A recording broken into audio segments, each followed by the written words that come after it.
Breaking చూస్తున్నాం. అభయహస్తం కింద ప్రభుత్వం అమలు చేయనున్న పథకాలకు సంబంధించి లబ్ధిదారుల ఎంపికకు దరఖాస్తుల స్వీకరణ గడువు ముగింపు దశకు చేరుకుంది. నేటితో దరఖాస్తుల స్వీకరణ గడువు ముగియనుంది. డిసెంబర్ 28న ప్రారంభమైన ఈ సభలు గత నెల 31 జనవరి 1వ తేదీ మినహా మిగిలిన రోజుల్లో ప్రజల నుంచి విశేష స్పందన వచ్చింది. గ్రామ, వార్డు, డివిజన్ సభల ద్వారా అధికారులు దరఖాస్తులను స్వీకరించారు. చివరి రోజు భారీగా అర్జీలు అందే అవకాశాలు స్పష్టంగా కనిపిస్తున్నాయి. అప్లికేషన్లకు లోటు లేకుండా అన్ని ఏర్పాట్లు చేయాలని ప్రభుత్వం అధికారులకు ఆదేశాలు జారీ చేసింది. ఇప్పటి వరకు ప్రజాపాలన దరఖాస్తులు 1 కోటి దాటాయి. మొత్తం 7 రోజుల్లో 1,08,94,115 దరఖాస్తులు లభించాయి. 6 గ్యారంటీల కోసం 93,38,111 దరఖాస్తులు వచ్చినట్టు సమాచారం. మిగతా అవసరాల కోసం 15,55,704 దరఖాస్తులు వచ్చాయి. ఒక్క గ్రేటర్ పరిధిలో ప్రతిరోజు 2 లక్షలకు పైగా అప్లికేషన్లు రావటం గమనార్హం. ఎక్కువ మంది కొత్త రేషన్ కార్డు కోసం దరఖాస్తులు చేసుకున్నారు.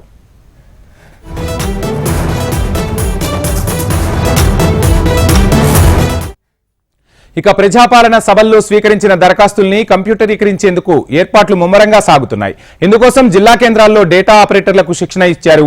ఆ తర్వాత మండలాలు, మున్సిపాలిటీలు, నగరపాలక సంస్థల్లో ఆపరేటర్లు బృందాలుగా ఏర్పడి దరఖాస్తుల వివరాలను పోర్టల్లో పొందుపరిచే కార్యక్రమాన్ని మొదలుపెట్టారు.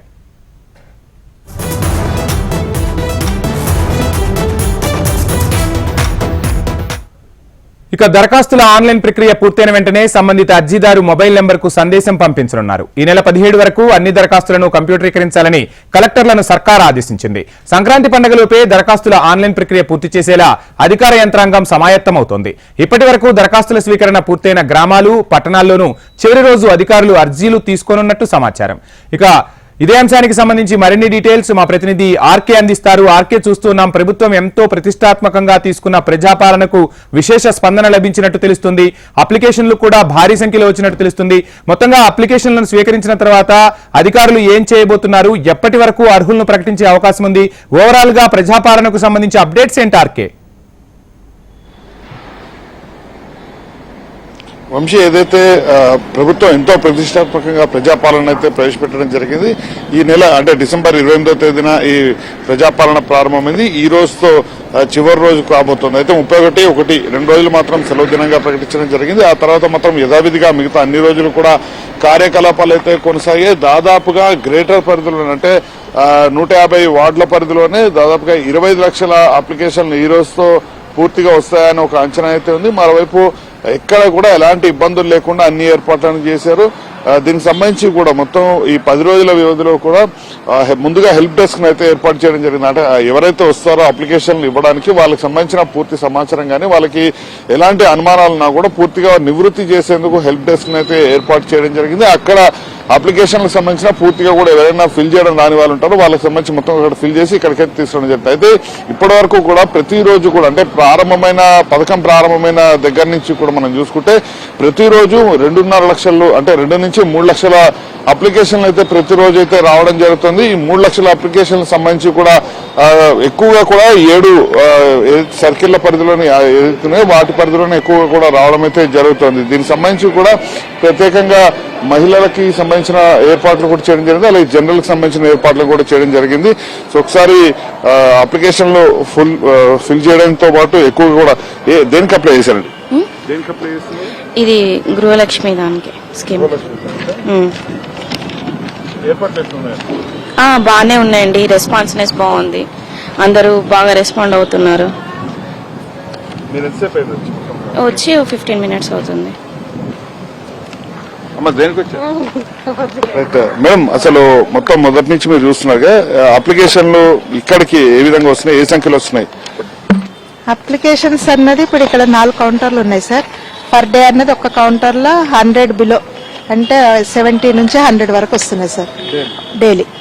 అంటే ఇప్పటి వరకు మేము చేసింది ఏంటంటే ఈ రోజు 7th డే కదా సార్, 1600 దాకా వచ్చాయి సార్ అప్లికేషన్.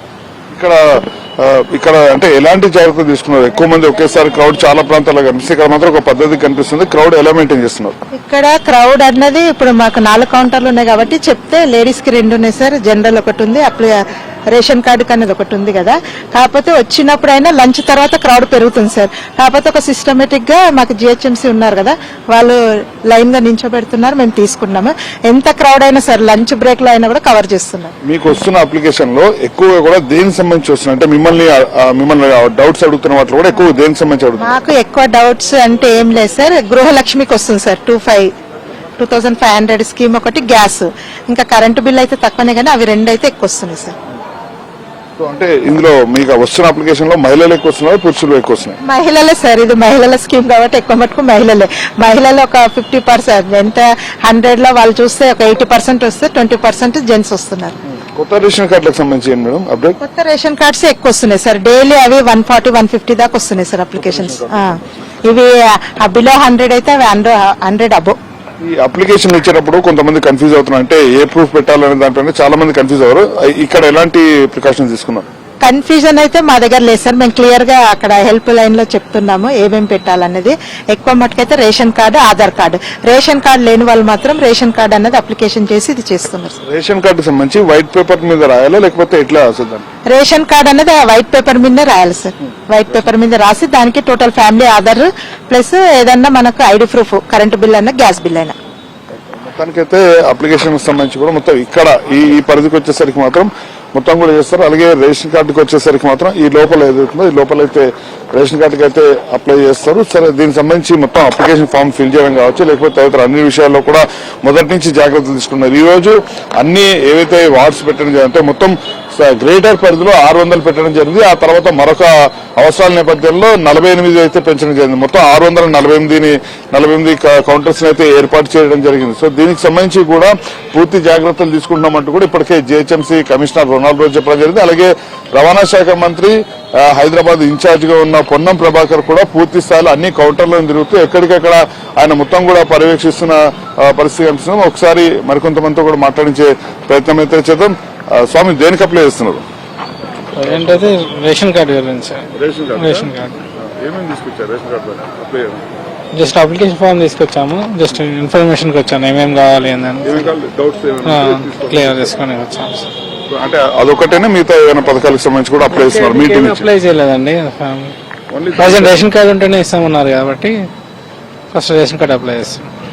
మొత్తానికైతే చాలా మంది కూడా అప్లై చేయడానికి అయితే వస్తున్నారు. ఈ రోజు చివరి దినం కావడంతో ఖచ్చితంగా సంఖ్య అయితే చాలా మంది ఉంటుంది. దానికి తగ్గ ఏర్పాట్లను కూడా చేసామంటూ కూడా ఇప్పటికే ప్రభుత్వం కూడా చెప్తుంది. మరోవైపు ఈ ప్రక్రియ మొత్తం ఈ రోజు ముగియడం జరుగుతుంది. ఈ ముగిసిన తర్వాత రేపు దీనికి సంబంధించి అంటే కేబినెట్ ఖచ్చితంగా భేటీ అవ్వడం జరుగుతుంది. భేటీ అయిన తర్వాత ఏ విధంగా ముందుకు వెళ్ళాలి, ఈ అప్లికేషన్ స్క్రూటినీ ఏ విధంగా చేయాలి, ఏ అంశాలను ప్రధానంగా పరిగణలోకి తీసుకోవాలి, ఈ అంశాలు అన్నింటినీ బేరీజ్ చేసుకున్న తర్వాత మాత్రమే ఈ స్క్రూటినీకి సంబంధించిన ప్రక్రియ మొత్తం కూడా ప్రారంభమవుతుంది. అయితే ఇక్కడ మరొక విషయం ఏంటంటే వచ్చిన అప్లికేషన్ లో చాలా మంది ఇక్కడ కూడా అప్లై చేయడం జరిగింది. అలాగే తమ స్వగ్రామాలు ఏవైతే ఉన్నాయో అక్కడ కూడా అప్లై చేసినట్టు అధికారుల దృష్టికి అయితే రావడం జరిగింది. కాబట్టి ఈ స్క్రూటినీలో ఈ అప్లికేషన్లు అన్ని కూడా వెళ్లిపోవడం జరుగుతుంది. కాబట్టి అప్లికేషన్ల సంఖ్య తగ్గుతుంది, లబ్ధిదారులనే పూర్తి స్థాయిలో ఎంచుకునేందుకు ఒక పారదర్శకత అనేది ఏర్పడుతుంది అనేది అధికారులు అయితే అంచనా వేస్తున్నారు. ఏదేమైనా కూడా ప్రభుత్వం ఎంతో ప్రతిష్టాత్మకంగా తీసుకొచ్చిన ఈ ప్రజాపాలన అనేది ఈ రోజు సాయంత్రం 5 గంటల వరకు ఎవరైతే అప్లికేషన్ తీసుకొస్తారో వాళ్ళందరికీ కూడా తీసుకుంటాము.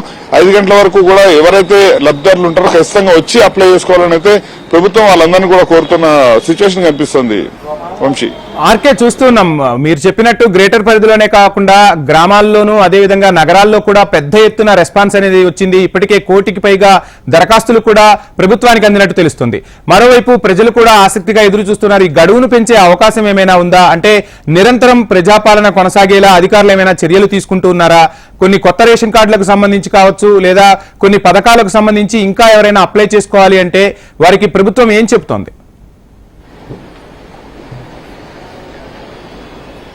వంశీ, అయితే ఇటీవల పొన్నం ప్రభాకర్ తో మనం మాట్లాడిన సందర్భంలో కూడా ఈ ప్రశ్న అడగడం జరిగింది. ఏమైనా మరో 2 రోజులు సెలవులు రావడం జరిగింది, 2 రోజులు దాన్ని పెంచే అవకాశాలు ఏమైనా ఉంటాయంటూ కూడా పొన్నం ప్రభాకర్ ని మనం అయితే ప్రశ్నించడం జరిగింది. దీనికి సంబంధించి ఆయన అయితే చాలా స్పష్టంగా చెప్పారు, ప్రస్తుతం ఉన్న పరిస్థితిలో గడువు పెంచే అవకాశం లేదు. కేవలం ఏదైతే 6వ తేదీ వరకు ఉందో 6వ తేదీ వరకు మాత్రం లబ్ధిదారులు ఎంతమంది ఉంటారో వాళ్ళు సాయంత్రం వరకు కూడా వచ్చి అప్లై చేసుకోవచ్చు. దాన్ని బేస్ చేసుకుని పూర్తి స్థాయిలో మేము స్క్రూటినీ చేస్తామంటూ కూడా చెప్పడం జరిగింది. దీనికి తగ్గట్టుగానే ఏర్పాట్లు కానీ అన్నిటిని కూడా ఏర్పాటు చేసుకుంటున్నట్టు ఆయన అయితే చెప్పడం జరిగింది. మరో విషయం కూడా చెప్పారు, ఒకవేళ పెంచాలి అనుకుంటే మళ్ళీ దానికి ఒకసారి కేబినెట్ భేటీ అయిన తర్వాతే మళ్ళీ పెంచాల్సిన అవసరం ఉంటుంది. కాబట్టి ఇప్పుడున్న పరిస్థితుల్లో మళ్ళీ తేదీలు పెంచే అవకాశం లేదు. ఇప్పటికే దాదాపుగా 3.5 కోట్ల మంది జనాభా ఉంటే దాదాపుగా 1 కోటి మంది ఇప్పటికే అప్లై చేయడం జరిగింది. కాబట్టి దానికి తగ్గట్టుగానే ఏర్పాట్లు అయితే చేస్తున్నామంటూ కూడా చెప్పడం.